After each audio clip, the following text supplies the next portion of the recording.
Hey everyone, welcome back to the garage for a special double restoration. This time we're going to tackle two of the famous Yankee push drills. One of the very first that was made, the number 40, and one that was made decades later after Stanley purchased the rights in 1946, the Yankee Handyman 233H. We got some work to do, so let's get started.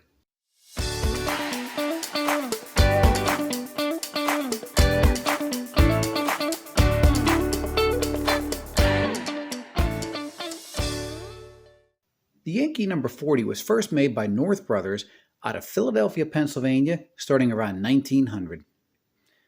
These little guys were popular across all the trades, and there couldn't be a toolbox around that you wouldn't find one of these in. Different models had slightly different variations to them. The number 40, the bits are held at the top by a twisting lock ring. So twist the top, the bits would come out, and you could pop in your new bit to switch it out. The cool thing about these guys is the extra bits held right down here in the handle. For the number 40, just push this little lever up, slide it down, and there's all the extra bits that you would need. All right, let's get this antique drill taken apart.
Well, there's the magazine that holds the drill bits in. That should enable us to pull the rest of this apart.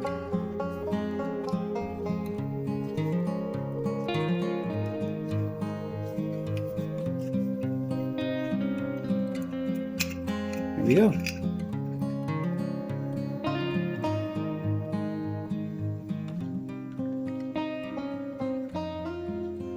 And this is what the locking mechanism looks like.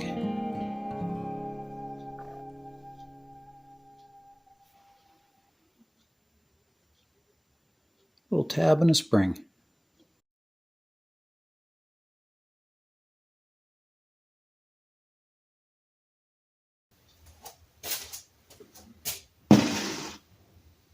All right, so before getting into any wire wheeling or polishing or taking this drill any further, we gotta clean up some of the grease, get down into some of these parts, get them degreased before we go any further. So let's get to that.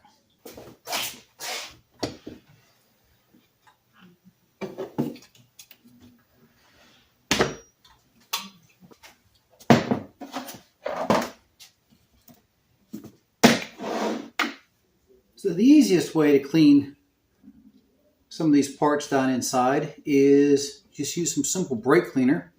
it will get rid of all the grease and dry on its own. So we're going to shoot some of that brake cleaner down in these parts and get them cleaned up.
All right, so we've got the rest of the parts cleaned up with the wire wheel, looking good.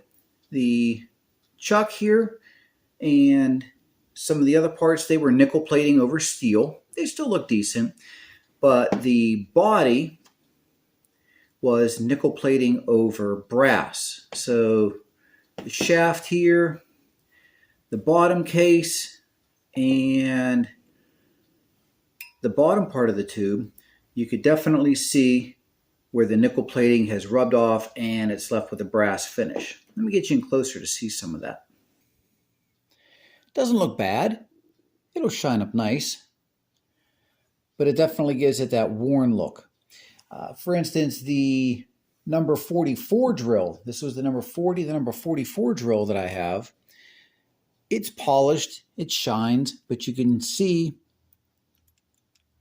where all the nickel finishing, all the nickel plating has worn off over the years, and you're left with a bright brass finish. It doesn't look bad, but I think this drill might be a good candidate to see if we could re-nickel, do some nickel plating on a part. So that's what we're going to do next.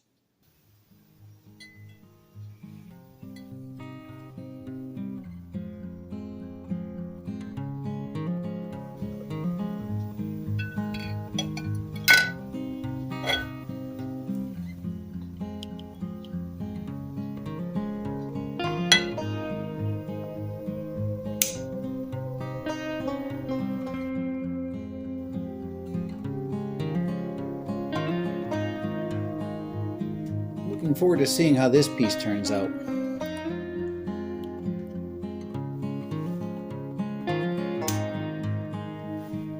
All right, into the nickel plating solution.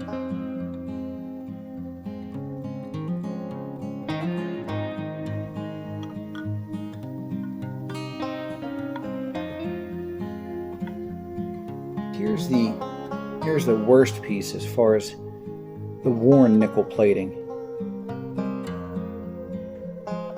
Pretty much nothing left. Let's see what this guy's going to look like.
Well, except for the drill bits. That's the nickel plating and polishing. All that's left is to put it together and get the drill bits ready.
Alright, the Yankee number 40 is done. Now the 233H is up next. This thing's going to need a lot of work. Let's tear into it.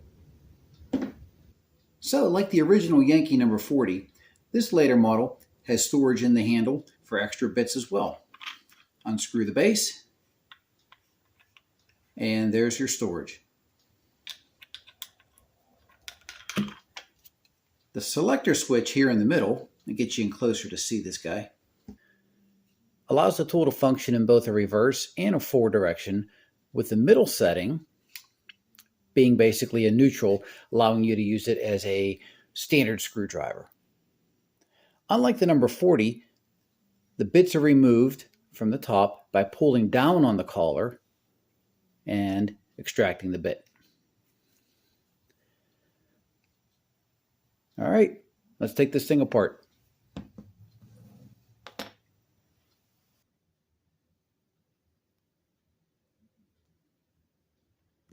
All right, first step, let's get this loosened up.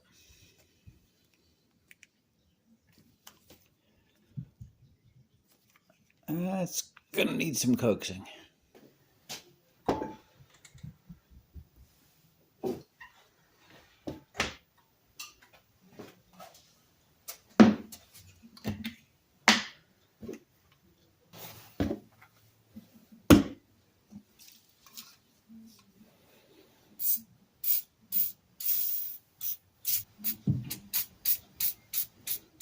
All right, let's see if the coil did its job.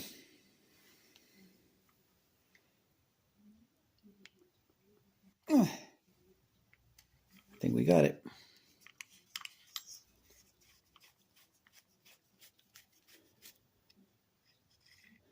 There it is. All right, now that this is up, we should be able to slide this collar forward.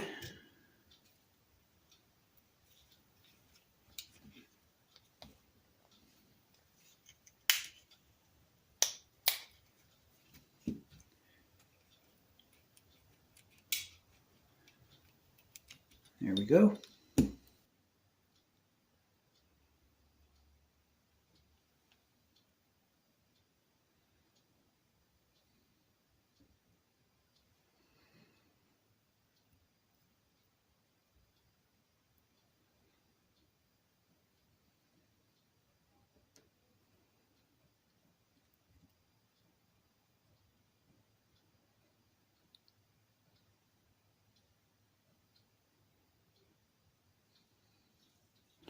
Let's remember how this goes back together.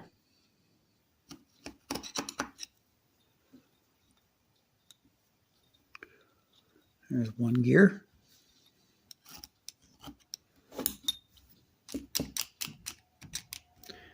And the other one. Oh, good. The little pawl in the back fell out on its own.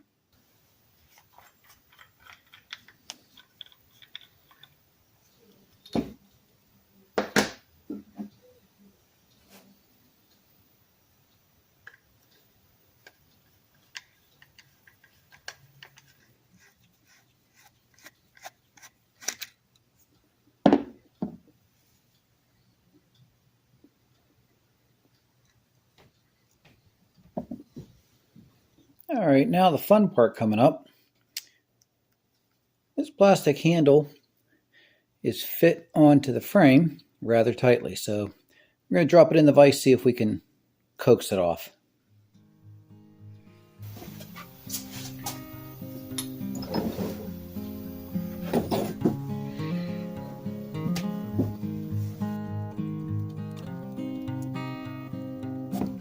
There we go.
This plastic's in pretty rough shape.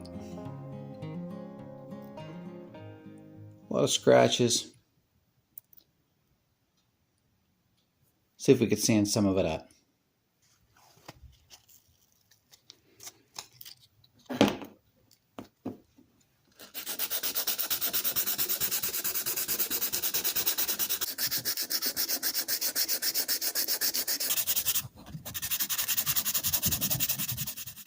Finished with the 600 grit.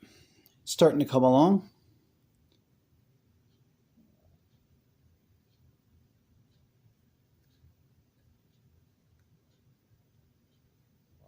Starting to feel a bit smoother. Let's keep going.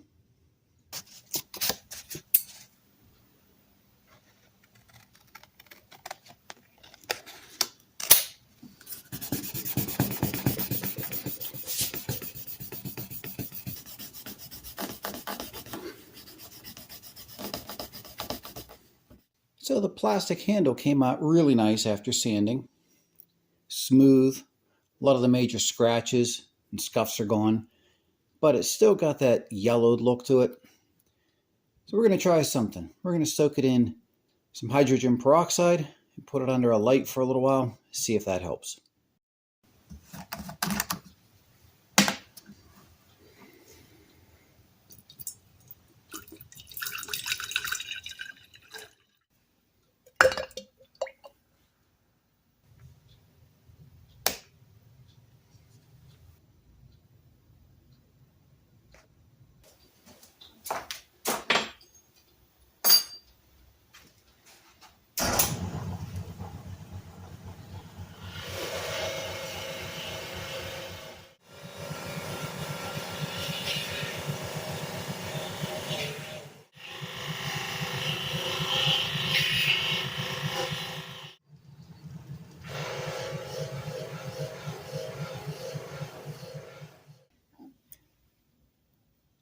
So even after a soak in the peroxide, which didn't take the yellowing out of the handle, I tried bleach. That didn't take the yellowing out of the handle. So we're just going to leave it as it is, give it a good polish, and get it back together.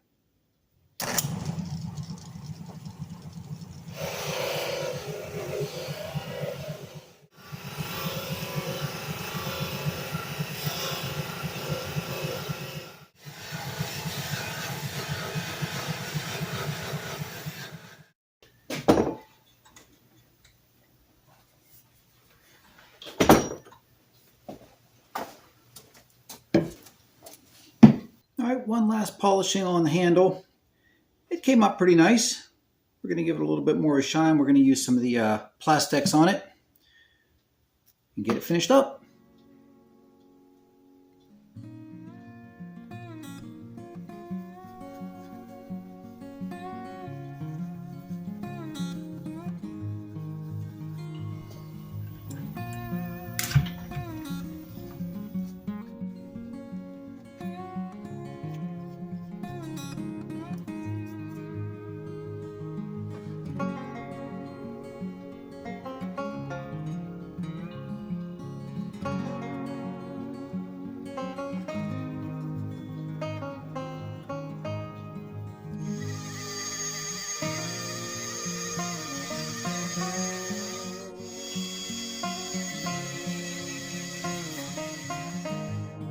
All polished up.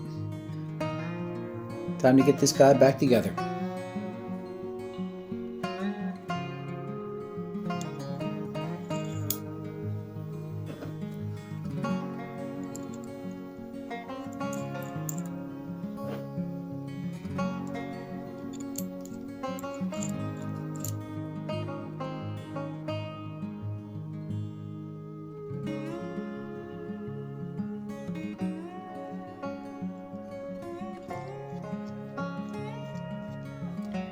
All right, now we got to fit that C-clip back in here.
And on the end cap, we added the red paint back into the lettering.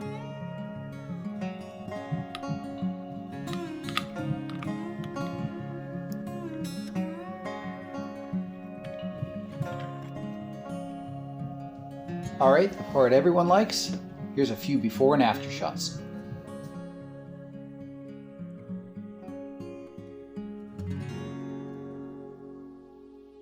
I want to thank everyone for their support. I really appreciate you stopping by the channel and checking out the video.